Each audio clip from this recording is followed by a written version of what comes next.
the comeback bomb. Years after the chaos of the original Tropic Thunder, the movie has gained cult status. A desperate Hollywood studio greenlights a reboot to capitalize on nostalgia and revive their flailing action division. They want to reassemble the original cast with a new generation of stars.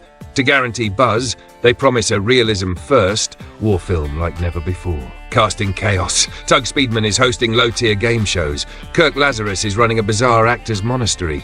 Al Pacino is now a fitness mogul pushing an organic energy drink line. They're coaxed back with massive paychecks and awards bait.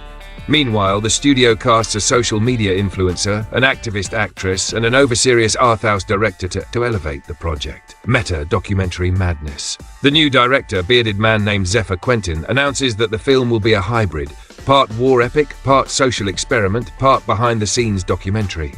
Cameras will roll non-stop to capture authentic reactions. Petra Wolf, a renegade war documentarian, is hired to film the project unscripted in a real jungle. No trailers, no safety nets. Back into the jungle.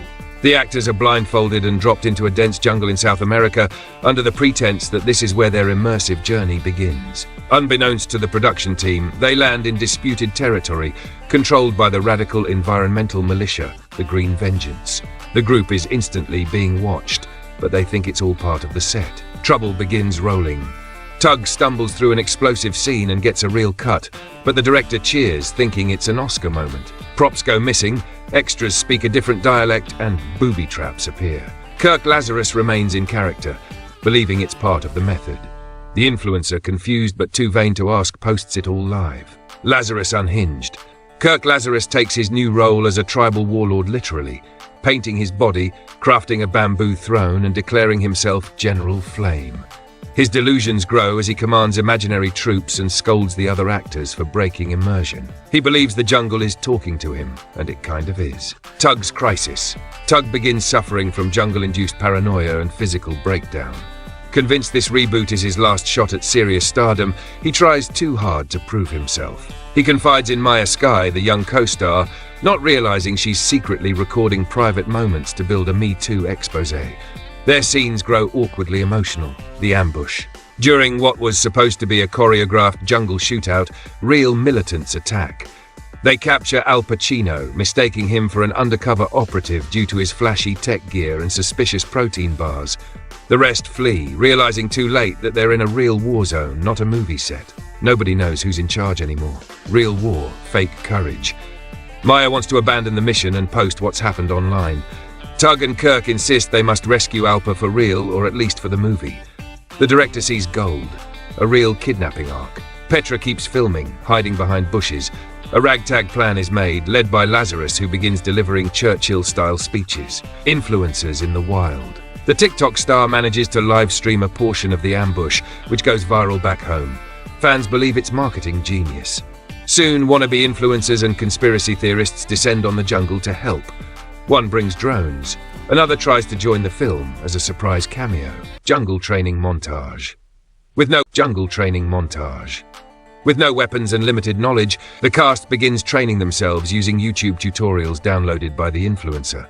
Kirk runs drills using banana grenades and lizard traps. Maya secretly feeds footage to Netflix, already selling the docuseries rights. They bond over absurdity, slowly becoming a real team.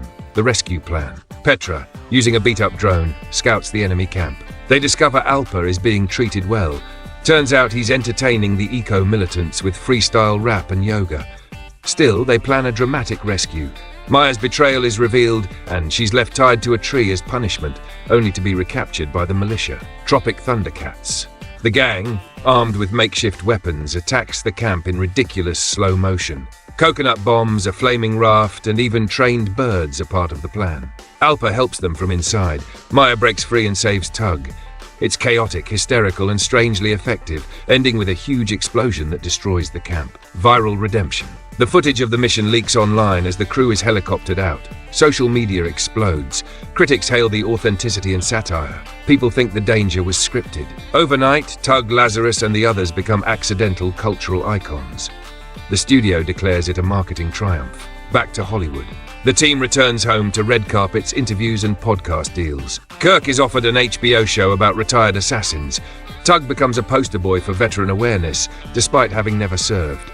Alpa releases a viral charity single.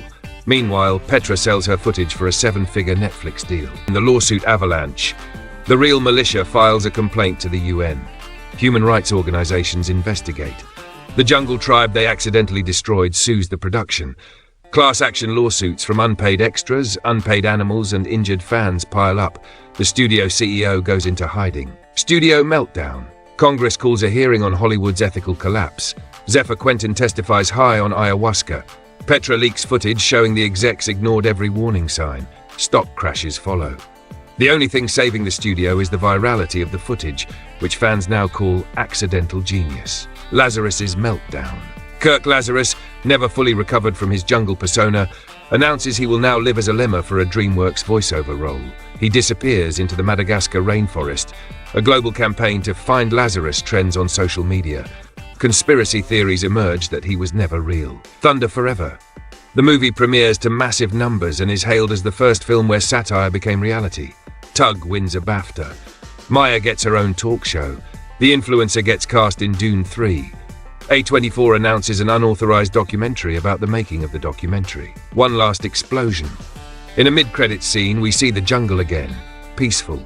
Then a loud explosion erupts from a leftover prop rig. A title card fades in with thunderous music.